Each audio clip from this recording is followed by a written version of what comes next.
Jimmy जेहोक आके बताती है कि रोज ने सुसाइड अटेम्प्ट किया है, इसलिए जंकुक और सुगा हॉस्पिटल गए हैं। अब स्टोरी में आगे क्या होता है जानने के लिए देखते हैं। जिस इंसान से रोज इतना ज्यादा प्यार करती है, आज वही इंसान ने उससे इतना ज्यादा मिसबिहेव किया कि रोज वो सब बातें सह नहीं पाती है और वो सुसाइड करने के लिए नींद की दवाइयाँ खा लेती है। जब उसकी माँ लिसा रूम में आती है तो देखती है कि उनकी बेटी रोज फ्लोर पे पड़ी हुई है, तो वो रोते हुए उसे हॉस्पिटल लेके जाती है। हॉस्पिटल में डॉक्टर रोज का ट्रीटमेंट करते हैं और उसे बचा लेते हैं, पर कुछ दिन के लिए हॉस्पिटल में रहना पड़ता है रोज को। 2 दिन बाद रोज को घर लेके आते हैं। सब ने रोज से बहुत पूछा पर रोज किसी को कुछ भी नहीं बताती है, वो चुप रहती है। इसलिए उसकी फैमिली ने उसे जोर नहीं दिया और ना पूछा उससे ज़्यादा। रोज जब हॉस्पिटल में एडमिट थी तब रोज से मिलने सब आए थे, सिर्फ टी को छोड़ के, क्योंकि जंकुक ही टी को लेके नहीं आया था लिसा के वजह से। रोज जिस इंसान का सबसे ज़्यादा वेट कर रही थी कि वो इंसान से आके हॉस्पिटल में एक बार हो देखेगा, पर वही इंसान बिल्कुल भी उससे मिलने के लिए नहीं आया था हॉस्पिटल में। वो जेहोक ही है जो बिल्कुल भी उससे मिलने के लिए नहीं आया था। जेहोक ने तो उसे एक बार कॉल भी नहीं किया था। रोज सोच रही थी कि वो हॉस्पिटल में है, सुसाइड अटेम्प्ट करने की कोशिश की थी। ये सोच के जेहोक शायद ही दया करके उससे एक बार मिलने तो आएगा ही जरूर। वो तो भूल ही गई थी कि उसने जिसे प्यार किया है वो तो एक पत्थर है जिसके अंदर फीलिंग्स नाम की कोई चीज नहीं है। रोज खिड़की से बाहर की ओर देख रही थी, तभी सुगा आके उससे बोलता है, रोज चलो भैया के घर जाते हैं आज। रोज उदास होके बोलती है, भैया आप जाओ, मेरा मन नहीं कर रहा है जाने का। अरे रोज चलो ना, भैया ने फोन किया था, भाभी जो है ना डोल भाभी, वो तुम्हें देखना चाहती है, बहुत मिस कर रही है, तुम्हारे बारे में बार बार बोल रही है। तुम चलो ना, तुम्हें भी डोल भाभी के पास जाके अच्छा लगेगा सच्ची। टी रोज से मिलना चाहती है। बात सुन के रोज और मना नहीं कर पाती, वो तैयार हो जाती है सुगा के साथ जंकू के घर जाने के लिए। और सच में टी से मिल के रोज का माइंड फ्रेश हो जाता है, उसे बहुत अच्छा लगने लगता है। रोज थोड़ा सा फ्रेश एयर लेने के लिए गार्डन में जाके घूमने लगती है। तभी वो देखती है कि गार्डन में एक चेयर में जेहोक बैठा हुआ है। जेहोक को देख के रोज मन में बोलती है, इस इंसान के लिए मैं मरने वाली थी और इस इंसान को कोई फर्क ही नहीं पड़ा। ये इंसान इतना कठोर है ये मुझे बिल्कुल भी पता नहीं था। रोज चलकर जेहोक के पास जाती है। जेहोक रोज को देख के चुपचाप बैठा रहता है, तो रोज जाके उसके बगल वाले चेयर में बैठ जाती है और उसका अपमान करते हुए बोलती है, मुझे देख के आपको खुशी नहीं हुई होगी है ना? आप सोच रहे होंगे कि ये मुसीबत अभी तक जिंदा क्यों है, मर क्यों नहीं गई? आपको मैंने बहुत ज़्यादा निराश किया है ना, पर विश्वास कीजिए मैंने अपनी पूरी कोशिश की थी आपको खुश करने के लिए, पर शायद ये ऊपर वाले को मंजूर नहीं थी, इसलिए ऊपर वाले ने मुझे बचा लिया। इसमें मेरी क्या गलती बोलिए?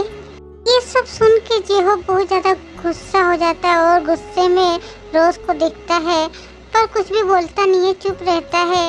वो वहाँ से चला जाना चाहता है, तभी रोज भी खड़ी हो जाती है और उसे रोकते हुए बोलती है, क्या हुआ, आप आज कुछ बोल क्यों नहीं रहे हो? आप बिना कुछ बोले क्यों चले जा रहे हो, या फिर मुझ पर दया कर रहे हो आप? अचानक से जेहोक रोज की ओर घूमता है और जोर से एक थप्पड़ मार देता है रोज को। रोज आंसू भरे आंखों से जेहोक को देखती रहती है और जेहोक गुस्से से बोलता है, आप शायद मेरी बात को अच्छे से समझ नहीं पाई। ठीक है कोई बात नहीं, आज मैं आपको अपनी बात अच्छे से समझाऊंगा। और क्या बोल रही थी आप कि मैं कुछ क्यों नहीं बोल रहा हूँ? मैं अगर कुछ बोलूँगा तो वो उस बात सुनने की हिम्मत है क्या आप में? आप जैसी मोम की गुड़िया मेरी बात सह पाएगी क्या? आपने क्या सोचा था कि आप सुसाइड करके हॉस्पिटल में एडमिट हो जाओगी और मैं किसी फिल्म के हीरो की तरह दौड़ के चला जाऊंगा आपके पास और बोलूँगा मैं आपसे प्यार करता हूँ? यहाँ क्या कोई मूवी चल रही है जो मैं ये सब करूँगा? आपको पता है उस दिन मॉर्निंग में उठ के मैं उस रात के बारे में सोच के कितना गिल्टी फील कर रहा था। मैंने तो यहाँ तक भी सोच लिया था कि मैं आपको आके सॉरी बोलूँगा और इसलिए मैं आया भी था, पर आपकी सुसाइड करने की बात जब मुझे पता चली तो मैंने अपना माइंड चेंज कर लिया। आप जैसे बड़े घर के बिगड़े हुए औलादों को मैं इसलिए भी पसंद नहीं करता, क्यों पता है? क्योंकि आप जैसे बिगड़े हुए औलादों को बिन मांगे सब कुछ मिल जाता है, इसलिए आप लोगों को किसी चीज की कोई वैल्यू ही नहीं है, कोई कदर ही नहीं है। अरे जान देना क्या इतना इजी है कि थोड़ा सा तकलीफ हुआ कि नहीं कि चले गए जान देने के लिए, सुसाइड कर लिया। आपको पता है कि लोग अपनी जान बचाने के लिए कितना तकलीफ उठाते हैं, कितना कष्ट करते हैं अपनी जान बचाने के लिए। अरे इस जिंदगी की लड़ाई में खुद को बचाने के लिए कभी कभी इंसान जानवर भी बन जाता है। आपको क्या पता होगा? चलिए आज मैं आपको कुछ दिखाता हूँ। ये बोलने के बाद जेहोब रोज का हाथ पकड़ के उसे गेट के बाहर ले आता है और बाहर लेके आने के बाद रोज को हाथ ऊपर उठा के दिखाता है कि रोड के उस तरफ देखो। तो रोड के उस तरफ रोज देखती है तो उसे कचरे का जो कूड़ेदान है वो दिखाई देता है। तो जेहोब उसको बोलता है कि देखो वहाँ कूड़ेदान के पास क्या हो रहा है। तो रोज देखती है कि कूड़ेदान के पास कुछ बच्चे जो बहुत गरीब हैं वो कूड़ेदान से खाना ढूंढ ढूंढ के खा रहे हैं। ये देख के रोज की आंखों में आंसू आ जाते हैं। तभी जेहोब बोलता है, देखो उन्हें, वो खुद को बचाने के लिए, खुद को जिंदा रखने के लिए कुत्ते बिल्लियों के जैसे रास्ते से कूड़े कचरे से खाना उठा उठा के खा रहे हैं। इतना इजीली वो मरना नहीं चाहते हैं, खुद को जिंदा रखना चाहते हैं। इतना जल्दी वो हार नहीं मान रहे हैं, इसलिए वो इस तरह से कूड़ेदान से उठा उठा के खाना खा रहे हैं। जिसे हम फेंक देते हैं वही से वो उठा के खा रहे हैं। गॉड की दी हुई जिंदगी को बचाने के लिए ये कितना मेहनत कर रहे हैं, कितना तकलीफ उठा रहे हैं। इतना इजीली वो अपना जान देना नहीं चाहते, इसलिए जिंदगी की लड़ाई लड़ रहे हैं। पर आपने क्या किया? आपको थोड़ा सा बात बुरा लगा तो आप चली गई जान देने के लिए। आपकी जिंदगी क्या आपके पास कोई कीमत नहीं है उसकी? रोज चुपचाप खड़ी रहती है, वो कुछ भी बोल नहीं पाती है क्योंकि उसके पास जेहोब की बातों का कोई आंसर नहीं है। तभी जेहोब रोज का हाथ पकड़ के उसे कार में बैठाता है और उसे अपने घर ले आता है। फिर कार से उतर के उसका हाथ पकड़ के अपने रूम में ले जाता है। छोटा सा घर है उसका, उस रूम में ले जाता है, दरवाज़ा बंद करता है और जेहोब रोज को अपने सामने खड़ा करता है और बोलता है, आपने देखा ना इंसान को जिंदा रहने के लिए कितना तकलीफ उठाना पड़ रहा है, कितना कष्ट उठाना पड़ता है। अरे आप मुझसे ही पूछ लो कि इंसान को जिंदा रहने के लिए कितने कष्ट उठाना पड़ता है।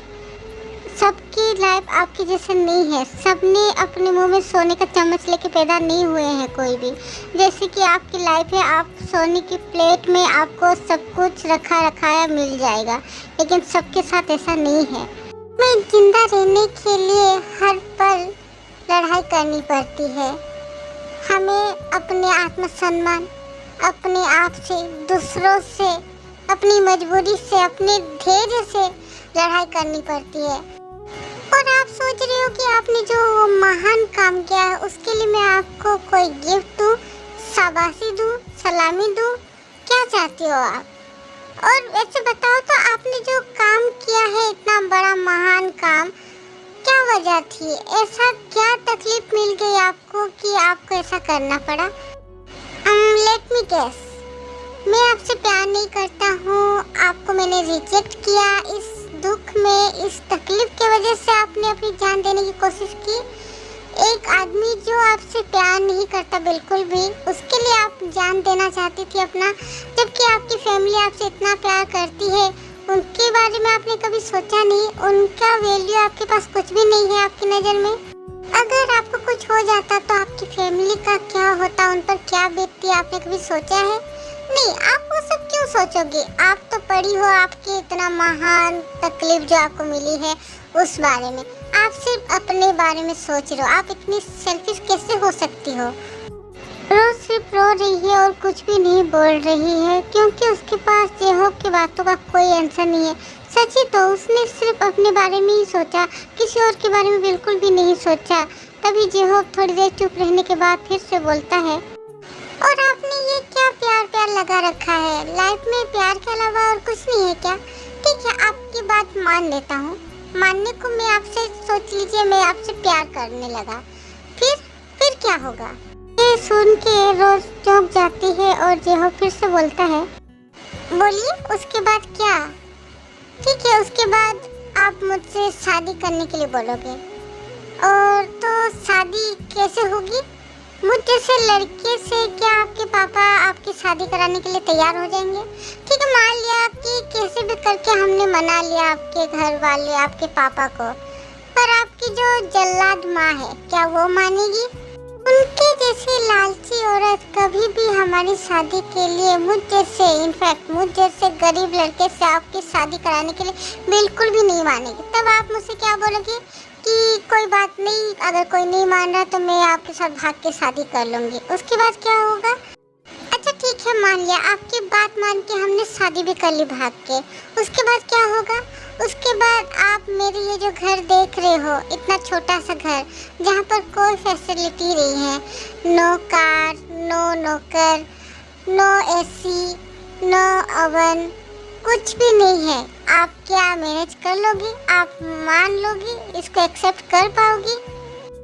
और अभी आप बोलोगे वो फिल्मी डायलॉग जैसे कि सब लड़कियां शादी से पहले बोलती हैं कि हाँ हाँ मैं आपके साथ रह लूँगी, आप मुझे जहाँ रखोगे मैं वहाँ रह लूँगी, चाहे आप मुझे किसी झोपड़ी में रखो तो वहाँ भी रह लूँगी, आपके साथ मैं सूखी रोटी खा के रह लूँगी। सब बातें बोलना बहुत इजी है पर करके दिखाना बहुत मुश्किल है। फिर भी एक पल के लिए मान लेता हूँ कि आप सब कुछ मेरी गरीबी को लेके एक्सेप्ट कर लोगी, मान लोगी सब कुछ और मेरे साथ ठीक से रह लोगी। अब आते हैं मेन मुद्दे पर, जो सबसे मेन बात है उस बारे में बात करते हैं। आप अपने हस्बैंड यानी कि मेरा परिचय लोगों के सामने क्या दोगे? क्या बोल के आप इंट्रोड्यूस कराओगे अपने हस्बैंड को? मेरा तो कोई सरनेम नहीं है, मेरा कोई खानदान नहीं है, मेरा कोई फैमिली नहीं है। जेहो की ये बातें रोज बिल्कुल भी समझ नहीं पाती कि जेहो ये क्या बोल रहा है कि उसकी आइडेंटिटी नहीं है। तो वो जेहो को देखती रहती है, तभी जेहो फिर से बोलता है, क्या हुआ? मैंने जो भी बोला आपको समझ नहीं आया ना? कैसे समझ में आएगा? आपने कभी सोच के देखा है कि मेरे नाम के आगे या पीछे कोई सरनेम नहीं है? कभी सोचा है? क्यों? क्योंकि मैं इसके आगे बोलने में जेहो को बहुत ज़्यादा तकलीफ हो रही थी और उसका शरीर कांप रहा था, उसकी आंखें लाल हो गई थी। फिर भी वो खुद को संभाल के बोलता है, क्योंकि मैं एक नाजायज बच्चा हूँ। अभी के लिए बस इतना ही। आर्मी स्टोरी में आगे क्या होता है जानने के लिए वेट करें नेक्स्ट पार्ट का। और आर्मी मुझे किसी आर्मी ने कमेंट्स किया कि मेरी स्टोरी से उन्हें बहुत कुछ सीखने मिलता है। ये सुन के मुझे बहुत अच्छा लगा कमेंट्स में। तो आपको भी अगर कुछ स्टोरी से सीखने मिला हो जो आपको अच्छा लगा हो तो आप मुझे कमेंट्स करके बताइएगा। Okay army. और टी जो है वो जल्दी टी